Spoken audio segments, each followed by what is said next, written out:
back a moment to your mid-20s, you are likely just settling into post-grad life, landing your first adult job, and trying to balance fun nights out with paying back your student loans. Or maybe you're in your mid-20s right now, trying to navigate the world after college, on the prowl for a significant other, and trying to balance your desire to travel the world with the responsibility of paying rent on time. Related, Queen Elizabeth II is the only female royal to have ever done this. Imagine at that time having the responsibility of running a country, wait, more like 4 countries, placed on your shoulders. That's exactly what happened to Queen Elizabeth II in 1952 when her father, King George VI, died and she was appointed to the throne. At time, she was only 25 years old, a 25-year-old woman who, for all intents and purposes, was not expected to become queen.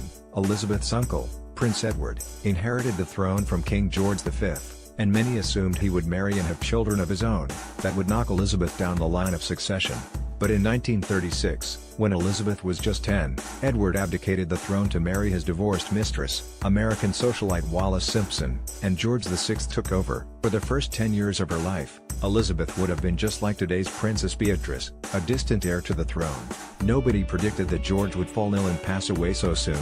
He was only 56. But those royal duties quickly became hers. Advertisement related 41 intriguing figures from Elizabeth II's reign as queen in early 1952.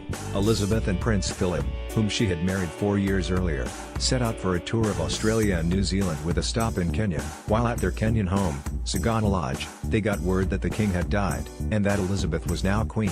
It was Prince Philip who broke the news to her, and when she was asked to choose a regnal name, she opted to of course remain Elizabeth. She and Prince Philip headed back to London and almost immediately moved into Buckingham Palace. In June 1953, Elizabeth was coronated at Westminster Abbey. Prince Charles and Princess Anne, who were just 4 and 2 at the time, respectively, were present for the big event. Related to Queen's regalia, what does it all mean?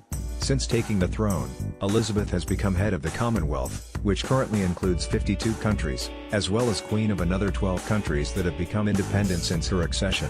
In 2015, she broke an astounding record, becoming the UK's longest reigning British monarch.